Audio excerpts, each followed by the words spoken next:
Subscribe करें हमारे YouTube channel share market beginners को। दोस्तों, आज की इस वीडियो में हम बैलेंस शीट में पाए जाने वाले प्रमुख लेवरेज रेशियो के बारे में चर्चा करेंगे, जिसमें हम debt to equity ratio, debt to asset ratio, equity to asset ratio के बारे में जानेंगे। डेट टू इक्विटी रेशियो हमें बताता है कि कंपनी को चलाने के लिए पैसा कहां से उठाया गया है। Debt to equity ratio company में लगाए गए कैपिटल के स्ट्रक्चर को बताता है। कंपनी दो तरीके से पैसे उठाती हैं, उधारी द्वारा और अपने मालिकों द्वारा, यानी इक्विटी द्वारा। तो डेट टू इक्विटी रेशियो बराबर होता है total date upon total equity.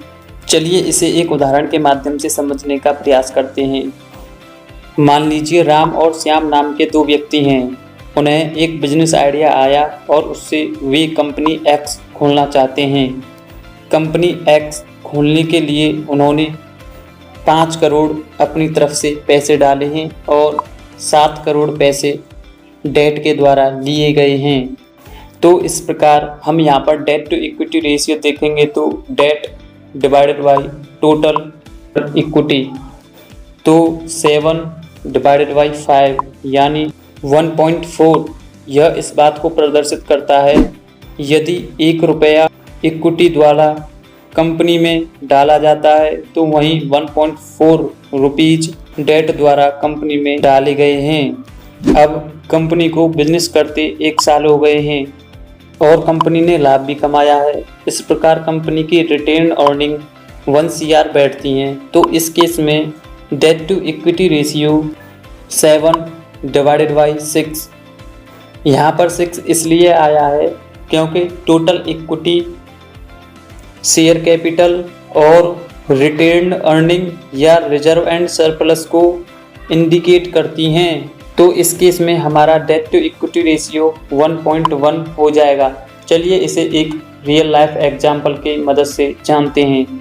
यहाँ पर आप बालाजी अमाइंस की बैलेंस शीट देख सकते हैं, जिसमें share capital, reserve and surplus और बोरोइंग्स दे रखी हैं।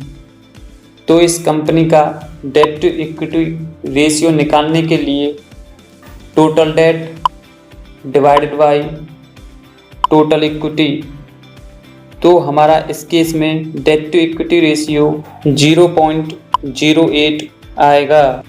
उन्होंने पहली साल बिजनेस करने के लिए 12 करोड़ रुपए लगाया था और उन 12 करोड़ रुपए से उन्होंने 5 करोड़ रुपए के प्लांट एंड मशीनरी खरीदी थी और वहीं 7 करोड़ रुपए के करंट एसेट बनाए, जिसमें वह कच्चा माल खरीदने के लिए कैश और अन्य पर्पसेस के लिए रखता है।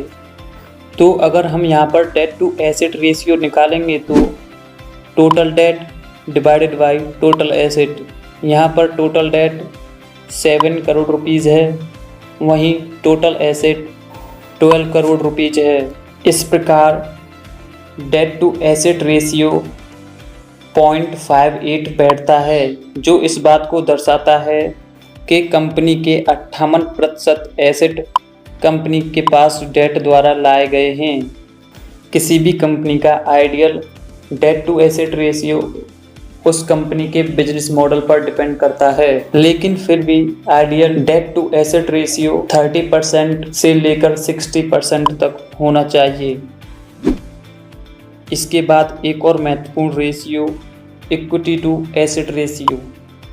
तो यहाँ पर जब हम इक्विटी टू एसेट रेशियो निकालेंगे तो हमारे पास इस केस में टोटल इक्विटी 5 CR है, वहीं टोटल एसेट 12 CR हैं।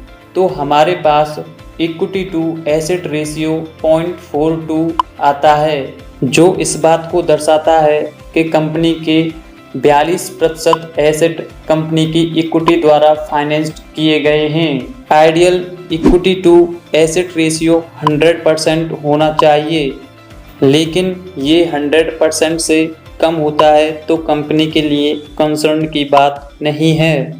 किसी भी कंपनी के पास डेट जरूर होना ही चाहिए, क्योंकि डेट इक्विटी की तुलना में काफ़ी सस्ता होता है। दोस्तों, अगर आपको ये वीडियो पसंद आई हो तो इस वीडियो को लाइक और हमारे चैनल को सब्सक्राइब करना ना भूलें।